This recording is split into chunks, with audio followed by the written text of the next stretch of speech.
The Athletic.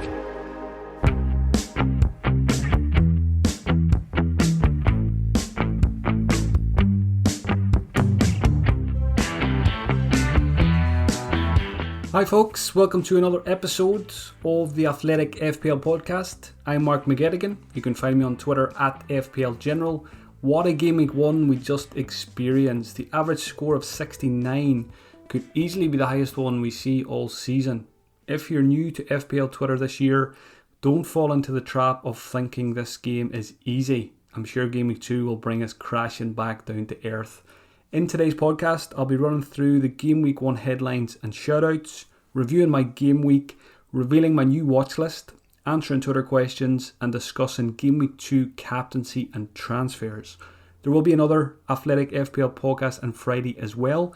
It's 2 a week this season, so make sure you hit the subscribe button so you get a notification when it's released. If you'd like to become an Athletic subscriber, visit theathletic.com/FPL pod to get 33% off an annual subscription. In doing so, you'll get ad-free versions of this podcast.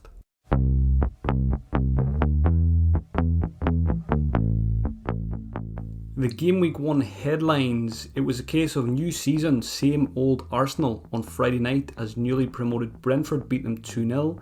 It was the Bruno and Pogba show for Manchester United as they hammered Leeds 5-1 in Saturday's early kickoff. Fernandes scoring a hat-trick for a 20-pointer and Pogba providing 4 assists on his way to a 16-pointer. Those who captained Mo Salah needed him to deliver after Bruno's big performance, and the Egyptian didn't disappoint, scoring and getting 2 assists in the 3-0 win at Norwich. Heung-min Son was the match winner at the Tottenham Hotspur Stadium as Nuno Espirito Santo got the better of Pep Guardiola in his first game in charge. On a weekend of great games, one of the best ones was at St James's Park between Newcastle and West Ham. The Hammers winning at 4-2. Popular pre-season picks Said Benrahma and Mikel Antonio racked up 25 points between them, and that was despite Antonio missing a penalty. Elsewhere, Jamie Vardy, aka Benjamin Button, scored a great goal against Wolves. Ismail Sarr was very impressive in Watford's win over Aston Villa.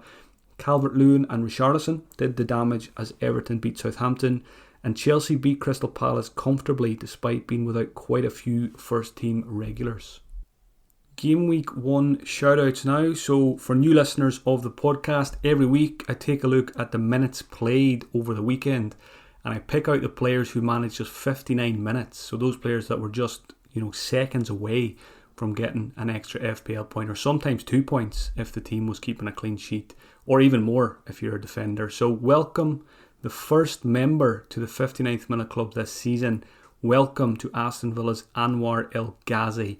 59 minutes, 1 point, and we must thank Dean Smith, us Danny Ings owners, because El Ghazi wasn't on the pitch. Danny Ings got to take that late penalty.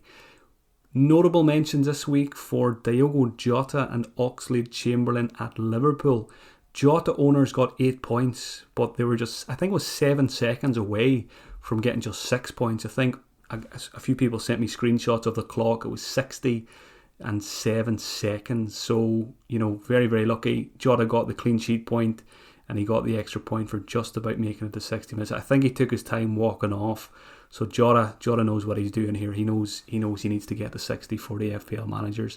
And just one more mention this week. Actually two guys who were taken off at half time, so managed just 45 minutes. Matt Targett at Aston Villa, who had a really tough game up against Sarr. 2 goals conceded, a 0-pointer for Targett. And also Rodrigo at Leeds. He had a very disappointing first half against Manchester United. He managed just 45 for a 1-pointer. So every weekend, keep an eye on the clock if you're watching a game. Those players that get substituted between 59 and 60, make sure you send me a tweet so I don't miss any of those.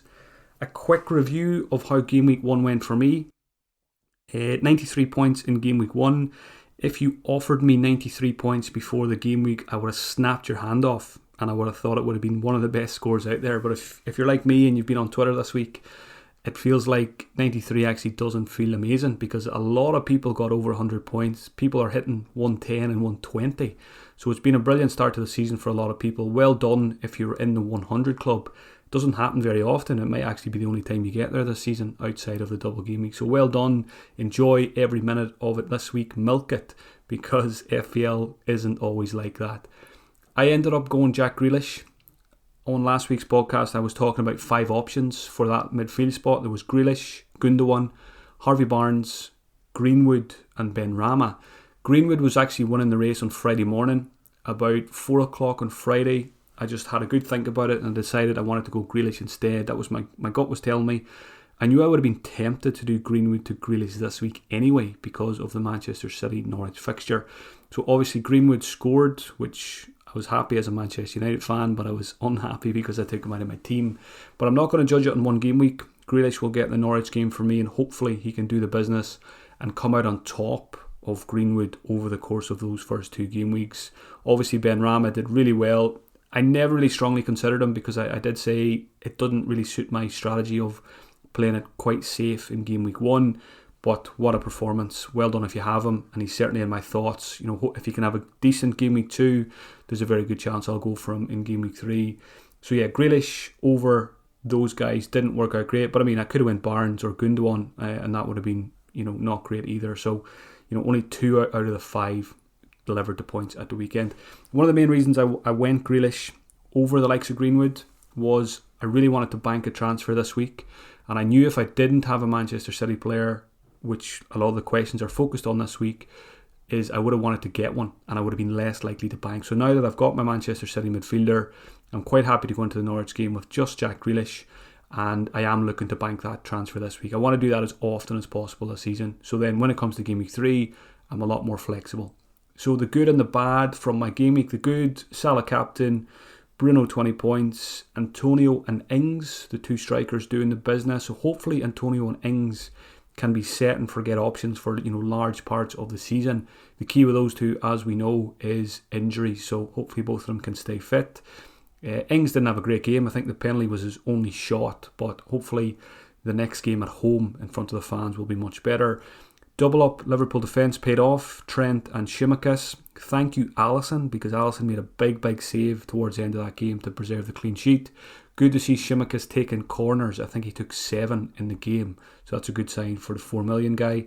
4.1 now. His price has already gone up. The bad, Sanchez in goal. I mean, he was close to a clean sheet, conceded a set-piece goal from Tarkowski, which probably should have been a free kick, in my opinion. Just bundled over Mopai. So we're quite close to a Sanchez clean sheet there. So hopefully they will come. Luke Shaw, Rafinha and Jack Grealish all managed to get themselves booked in my team. So all of them got 1-pointers. And Tony, disappointing 2-pointer in the win. But it was good to see Brentford get the win. So obviously I didn't buy Tony just for 1 game week. He will get another couple of games for me most likely. The one worrying thing from that game was Tony didn't have any shots. But again, it's only 1 week of information. Let's hope he's much better in game week 2. Having watched a few games at the weekend and also caught up on all of the highlights on Match of the Day, I built a new watch list for the season. So I think there's 31 players on this. I usually tend to keep it at about 25 to 30 players.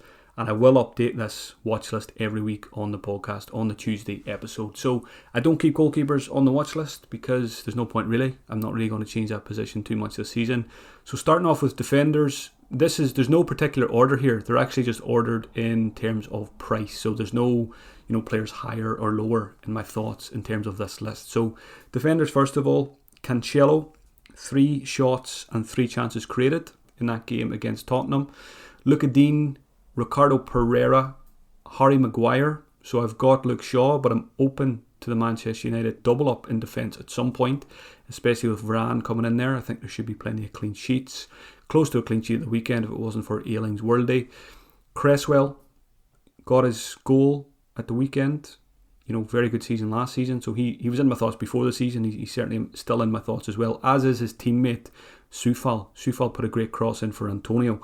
The header hit the post. That was just before the penalty. So Cresswell and Soufal I think are very good options. Kieran Tierney. Arsenal were disappointing, but Tierney was a bit of a shining light in terms of FPL. 6 chances created and 3 shots in that game. So promising numbers for Tierney there. Matt Ritchie caught my eye at Newcastle. 4 chances created. And from the eye test, he was popping up in the box quite often. He got an assist. I think he had a volley from the edge of the box. And there was one occasion where Saint-Maximin put a ball across the box, and I presumed it was going to be Wilson in the 6-yard box, but it was actually Matt Ritchie, so he's one to keep an eye on. Reguilon at Spurs, 5 million. Like the look of him under Nuno this season, particularly when they kept Manchester City scoreless, and he was bombing forward as he usually does. Charlie Taylor at Burnley, who I always like. There was one occasion on Match of the Day where Taylor, I seen him in a position where I don't think I've ever seen him before. He was quite central, breaking into the box, and he was pulled down. He actually nearly won a penalty. It was just on the edge of the box. So Taylor, I think, will be decent at 4.5 this season. Mason Holgate at Everton is on my watch list because he started, but he's probably the least likely of all 30 players here to make it into my team, because I still don't know if he'll be first choice. With Godfrey and Mina and Keane, there's lots of centre-back options there. So I wouldn't buy Holgate yet, but let's see if he can get 3 or 4 starts under Benitez, and then we can start thinking about him. And the final 2 defenders on the watch list, 2 4 million options. Livramento at Southampton and Hoover at Wolves. Now, 4 million defenders, they're a bit of a trap in FPL. Tsimikas won't play all season, and I think these guys are at risk as well. Livramento will be under pressure from Walker-Peters, and Hoover will come under pressure from Semedo. So I wouldn't go out and buy these guys yet. If you picked up Hoover game week 1 though, for example, you're probably feeling quite good about it if he's on your bench. I should give the big man a mention here as well, Shane Duffy, the forgotten man of FPL. 4 million, started unexpectedly for Brighton because Veltman was ruled out because of COVID issues. But again, Duffy probably won't be a regular starter all season, although he did put in a very good performance, so maybe he'll make that place his own again. But yeah, basically 4 million defenders are still a trap, and I still wouldn't have any more than one of them. But I'm just going to keep an eye on these guys, Livramento and Hoover, to see if they can stay in their teams. On to midfielders on the watch list. A couple of usual suspects here. Kevin De Bruyne, because he made a return from injury. Heung-min Son, if I was making a pecking order here, Heung-min Son would definitely be probably in the top 3 of my watch list of most wanted. 5 shots Son had against Manchester City. Definitely in my thoughts. Part of my reason of banking a transfer this week is I feel like I might need to go and get Son in Game Week 3, and it's much easier to do so if you've got 2 free transfers, because I might need to do a bit of a restructure for that. He looked really good against Manchester City. Riyad Mahrez, Mason Greenwoods, Harvey Barnes, Torres I've added as well because I thought he had a decent game against Tottenham. Sarr, one of the most impressive performers at the weekend. Sarr created 4 chances and also had 3 shots and passed the eye test with flying colours. I mean, Target was substituted at half-time because of how well Sarr was playing against them. So I think Sarr is a really attractive option because he's going to play 90 minutes every week as well. Ben Rama, for obvious reasons, on the watch list. Smith Rowe also, again, Arsenal weren't great, but Smith Rowe is only 5.5 million, played in the number 10 role, and could prove to be value this season. But I think Arsenal is an easy stay away just for another couple of game weeks. I think they've got tough fixtures the next 2 anyway. And final midfielder is Mbeumo from Brentford. Watching the highlights of that game, I haven't sat down to watch the 90 minutes of that yet. I will do so later in the week to watch Tony, but I'm very interested in Mbeumo from the highlights. He showed up quite well, so looking forward to watching that game in its entirety to get a proper read on this guy. I think he's 5.5 as well, so again, could be an option in midfield. Watch list forwards, Lukaku, not really in my thoughts yet, but he is on the watch list, just to make sure I don't forget about him. Vardy, 6 shots, 5 of them in the box. It's a new season. Vardy's another year older, but he's showing no signs of slowing down. So Vardy is on the watch list. Calvert-Lewin, 5 shots in the box at the weekend against Southampton. What I like about Calvert-Lewin is when Townsend is in the team, basically what they're doing is give the ball to Townsend. Townsend, no matter where he is on the pitch, he sticks the ball in the box. I think it was mentioned on Match of the Day that I think Everton's average crosses per game last season was 12. And I think they put 17 crosses into the box at the weekend. So I think that's great news for the likes of Calvert-Lewin and Richarlison. So Calvert-Lewin is much higher in my thoughts now than he was going into Game Week 1. Patrick Bamford is on the watch list. Obviously a disappointing start to the season for Leeds, but I still think he'll be a good asset at certain points of the season. Callum Wilson, I heavily considered going for Wilson over Tony Game Week 1. Let's see if Tony can catch up in terms of points over the next couple of game weeks. Wilson is on the watch list, as is Jimenez. Great to see Jimenez back after that serious injury. Good underlying numbers, even though Wolves lost the game. 3 shots for Jimenez, also 3 chances created. And this is what I always like about Jimenez. It's not just goals you're going to get from him. He does create lots of chances as well. Neil Mopai, 4 shots in the box for Brighton. I think it's very important at the start of every season to draw a clean slate. A lot of us have had very negative experiences of owning Mopai in the past. But if I was a new player to the game this season and I'd never seen the Premier League before, I would be thinking Mopai looked really good at the weekend. So that's the way I'm trying to think about it. He's on my watch list. He's a good price. And finally, Adam Armstrong at Southampton. I didn't expect him to start, but he went straight in, got a great goal, really nice finish, and he had 3 shots in the box in that game. So again, if Tony disappoints in 3 or 4 game weeks time, if we're looking to sell Tony, we've got players like Armstrong, Mopai, maybe Pookie as well. So there is options out there. All of the stats mentioned there are from Fantasy Football Hub. This summer, The Athletic has teamed up with the Open to make sure you don't miss out on the historic 150th Open Championship next July. The greatest tournament in golf returns to St Andrews, the home of the sport, and we'll see the likes of Rory McIlroy and Tommy Fleetwood battle it out to see who will be crowned champion. And you and your friends and family can be there by entering the ticket ballot today at theopen.com/theathletic. The Open is one of the most prestigious events in sport, and the 150th Open at St Andrews in 2022 will be even more special. So for your chance to be there, head to theopen.com/theathletic today and enter the ballot for the 150th Open at St Andrews in 2022. That's theopen.com/theathletic.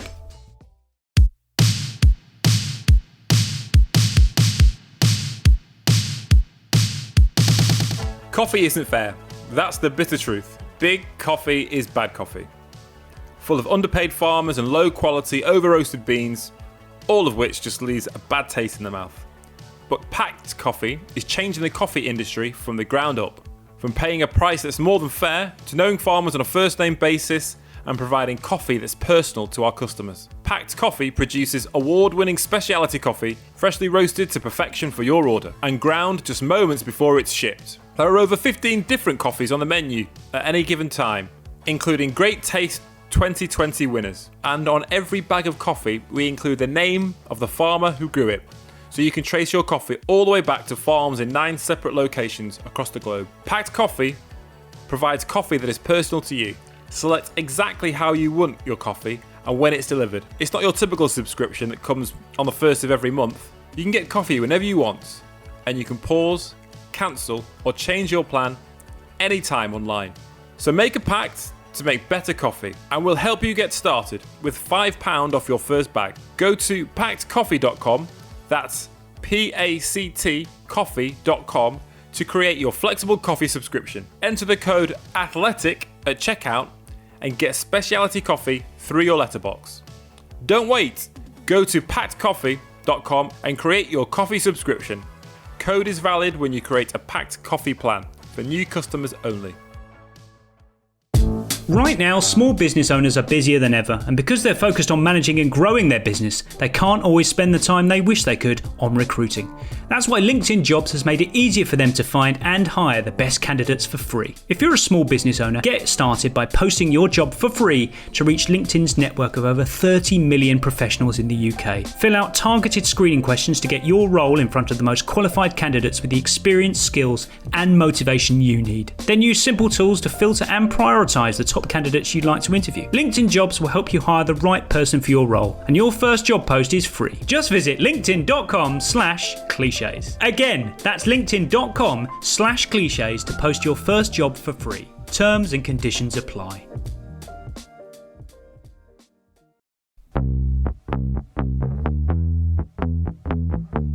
Twitter questions now. First one this week is from Yala Leopard. Is getting Benrahma for Rafinha too knee-jerk, or getting in early on a form player for one that did not impress and may miss game week 4, possibly more if he travels to Brazil? So yeah, I'll touch on that first. There's some concerns over Certain players who will be travelling to South America to play their international games. I think Salah could be an issue as well, travelling to Egypt, because these countries are on the red list. And I think if they're on the red list, players would have to self-isolate in a hotel for 10 days if the rules don't change between now and then. So there's probably going to be some COVID issues ahead, but I don't think it should influence your decisions too much at the moment. The question is, should you get Benrahma if you have Rafinha? So I'm in this position. I've got Rafinha. He was disappointing, but I didn't buy Rafinha for one game week, and I really want to bank a transfer. I think it's probably better to bank a transfer in this scenario. I mean, Rafinha had a very good chance at the end of that game, should have scored it, and if he did, this question wouldn't be coming in this week. Benrahma obviously had a very good game week 1, but he's got a tough fixture against Leicester this game week. So I mean, Benrahma looks brilliant, but it was one game week, so I want to give him another week, bank myself a transfer. If Benrahma performs well again, even if he doesn't score or assist, if he just passes the eye test, then yes, I'm much happier to get on him after 2 game weeks of information rather than just one. So I always value banking a transfer very, very highly. So Benrahma looks good, but I would give Rafinha another game. I mean, Leeds are at home this week. They're going to have the fans back in. We could see a completely different Leeds team this weekend. I think it's Everton they've got. A couple of related questions now, so I'll do them together. Sean Henderson, are Manchester City assets essential for game week 2? Sean doesn't have any City and he's looking to roll a transfer if possible. So on that one, I think if I didn't have any Manchester City players, yes, it would be really nice to have one of them or more for the Norwich fixture. But I do still think banking a transfer is very valuable when we're this early in the season. Get yourself, another week's worth of information and then be really flexible for game week 3. The thing about City, if you're going to buy a midfielder this week, which one do you buy? Do you buy Mahrez? Do you buy Grealish? It's still, Torres, it's still a bit of a lottery. It's still, trying to predict who's going to get the points is quite difficult. And, Community Shield and against Spurs, City didn't look great. So maybe it's going to take them a bit of time to get up to speed this season. So if I was in a scenario right now where I didn't have a Man City player, I still think I'd be banking the transfer. But again, it's a tough one, that. The next one is from Darryl B. What's the Manchester City plan and what's the Sun plan after? Is it worth ignoring City, saving the free transfer and getting onto Son in game week 3? So yeah, this is my feeling. I think if I think about Manchester City assets and I think about Son, I ask myself, who do I think is going to be more important this season? And at the moment, going on his performance in game week 1, I think it's going to be Son. I think if Son has a big game week 2, I think we're all going to be scrambling to get him, those of us who don't already have him. So that's why, and obviously he's quite tricky to get at 10 million. So I think that's why I'd be ignoring City this week, with a view to maybe needing to get Son in game week 3, because he's got Watford game week 3 at home. He's got Crystal Palace away in game week 4. So, if Son does have a good game week 2, we're not going to want to go without him any longer, especially with those 2 nice fixtures. So that's why I want to leave myself flexible, mainly with Son in mind. Question from AJ Price. With Gundogan possibly injured, who is the best replacement? Considering I have no other Man City assets, does it make sense to go for another City player for the Norwich fixture? But AJ is also thinking about Rafinha as he expects a Leeds response. So yeah, if you own Gundogan, what I would say is do nothing until you get an update. And it may not come until Thursday or Friday, but until it's confirmed that he's injured. He was down at the end of the game. I think it was a shoulder injury. He was probably having a few tests yesterday or today on that. So just wait for news. Don't act until you get that news, because if it turns out Gundogan's fine, you're going to want to keep him for the Norwich game. Yes, he was disappointing last weekend, but they all were. If you've got Gundogan and if he's going to be fit, I would just keep him. And again, I just value banking the transfer there, especially if you're going to make a sideways switch. You don't want to do Gundogan to Grealish, and then it turns out Gundogan's fine and he starts the game, because Gundogan could easily do well against Norwich. So wait for news on Gundogan. If it does turn out that he's ruled out, who's the best replacement? I don't necessarily think you need to go for a Manchester City asset, because they will become a headache for you anyway. I do like Rafinha. So I've noted down the options here. I think there's quite a few options at around the same price as Gundogan, but they all still have question marks in my opinion. So Jota, obvious option if you don't really have 3 Liverpool, but again, taking off on 60 minutes, will he start against Burnley? There's certainly question marks. Greenwood Good performance game week 1. Should be enough to keep his place, but there's a lot of players like Cavani and Sancho that need to fit into that squad as well. Martial will be pushing for a start also. Pogba, lots of love for Pogba this week after 4 assists, but you'll notice I didn't even add him to my watch list because I've got zero interest in him. He's never been a reliable fantasy pick. He won't play on the left side of attack every game. If Sancho comes in this weekend, Pogba could easily be playing, beside McTominay or Fred. So Pogba, just because he got 4 assists in one game, doesn't mean I'm interested in him. Yeah, I'll keep an eye on him and see how he does, but I think he only got 3 assists all of last season. So Pogba is not in my thoughts. Harvey Barnes, again, still have got slight doubts there because he only got 70 minutes. And if Leicester change system, will Barnes be in all of those systems? We don't know yet. And Mason Mount just never excites me as an FPL prospect. I think there's more exciting options out there. So that leads me to the cheaper guys. And I think the cheaper guys are better. So if I was selling Gundogan this week, I think there's 3 players I'd be looking at. Rafinha, who I've still got faith in, Benrahma and Sarr. And if I was pushed to make a decision, I think it probably would be Benrahma or Sarr. I think those two looked really, really good game week 1. Rafinha was disappointing and frustrated. I still think he'll be a good asset, but maybe that possible miss in game week 4 would be enough to put me towards Benrahma and Sarr, who are probably safer picks long term at the moment. So yeah, I think Benrahma and Sarr are the best replacements for Gundogan if it comes to the end of the week and you need to sell him. Question from Kenneth: do we keep Mahrez? He's not looking good, and with the fear of Pep Roulette, not sure I can take the stress. Yeah, I mean, never judge what a player or a team on just one game week. We're very, very early in the season. It's very easy to knee jerk and sell a player like Mahrez or Grealish now. But we picked them in game week 1 more so for the game week 2 fixture than the game week 1 fixture. So if you have Mahrez, if you have Grealish, if you have Torres, you just keep them and you reevaluate after game week 2. So if you have Mahrez, absolutely keep him. Kenneth mentions there he can't deal with the stress of Pep Roulette. I'll tell you what would be more stressful, Kenneth, is if he blanks game week 1 and you sell him and then he scores twice against Norwich. That's what real FPL stress is. So my advice to Mahrez owners: keep him, keep the faith, and reevaluate after game week 2. Question from First Season FPL: is the sensible move to get rid of a player that didn't look right in game week 1, in brackets Harvey Barnes, or bank a transfer? So again, Harvey Barnes is a tricky one, and there was a lot of questions about him this week. Should people sell? People are getting cold feet already. But again, I feel like a parrot here. I think it's, unless you've got major concerns in your team, major issues, which I don't think many people have, because there wasn't too many injuries or no red cards. I don't think there was any red cards at the weekend.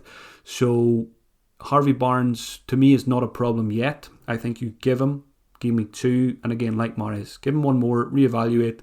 You've got another week's worth of information on every player and every team in the league, and then you're flexible. If you want to sell Harvey Barnes in game week 3, you've got a lot more options then. If you've got 2 free transfers, you can probably upgrade him. You could probably even turn Barnes into a Son if need be, if you don't have him, if you've got 2 free transfers. Yeah, I would give Harvey Barnes another week as well.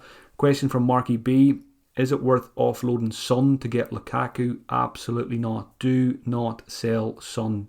That is my main takeaway from this podcast. I mean, Lukaku, we don't even know if he's going to start game week 2, so I've got no interest in him until he's on the pitch, and we see how much game time he's going to get. So yeah, if you really want to get Lukaku, by all means do it, but don't lose Son in the process. Question from FPL Trini: keep Greenwood or replace him with Grealish? In that scenario, I always, trust players and be loyal to players who've done well for me. So if I owned Greenwood in game week 1 and he got me points, I wouldn't even be thinking about selling him. I'd be keeping the faith. I think he'll start again in game week 2. Good fixture against Southampton, so it wouldn't surprise me to see Greenwood on the score sheet again. So yeah, I would keep Greenwood and just bank the transfer. Final 2 questions are related. One from Late Riser: do you reckon it's worth switching Jota to Grealish or Greenwood? So this one's trickier because Jota did get the 60-minute substitution. Firmino could start against Burnley. Who knows what Klopp is going to do? But again, I think if you picked Jota in game week 1, you knew what you were getting into. You knew you were getting a rotation risk player, so you were obviously willing to take that on the chin every game week and just be happy with whatever minutes Jota gets, whether it be 60, 70 or 20. And we know, even if it is only 20 minutes for Jota, coming on against a tired defence, he's done it many times before, getting more than one attack in return even from the bench. So yeah, again, Jota, if you got him, give him Burnley and then see where we're at. Final question is from Tarek. What do you think about Jota, who could be benched in Game Week 2? Do you think it's better to roll a transfer and keep him or go with City assets? Again, I shouldn't really include this question because it's basically the same as the first one. You just keep Jota for Burnley, hope that he starts and hope that he does well. So yeah, I must have said about 15 times already on the podcast, but if you've got no issues this week, sit on your hands, don't make any transfers.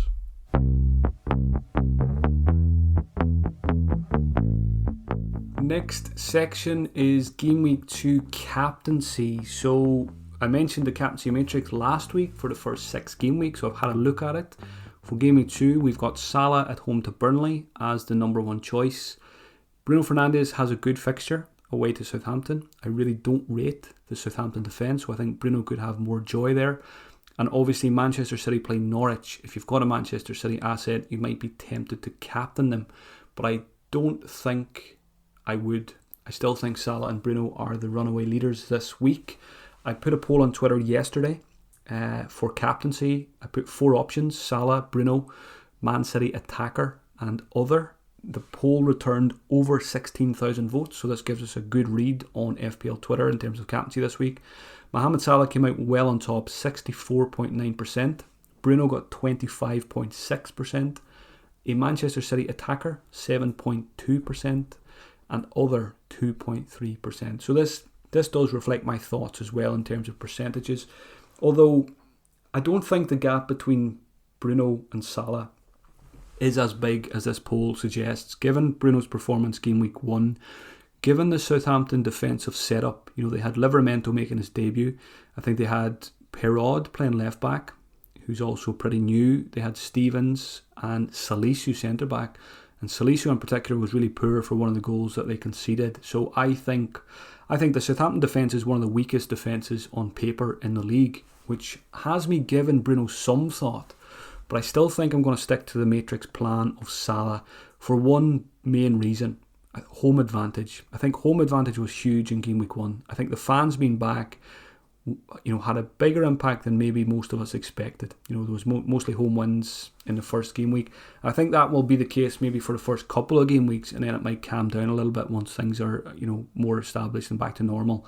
So Salah in front of a packed Anfield at home to Burnley, who, conceded 2 goals at the weekend anyway. So I think I'll stick with Salah, and Bruno will be my vice captain. But I do think Salah versus Bruno is a lot closer now than it was maybe before the season started for this Game Week 2.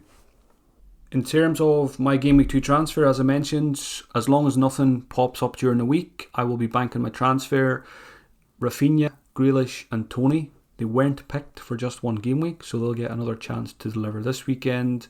And then nice and flexible for Game Week 3 with 2 free transfers and another week's worth of information. Thank you for taking the time to listen to this episode. Please leave a review wherever you're listening and make sure to hit subscribe so you don't miss Friday's episode.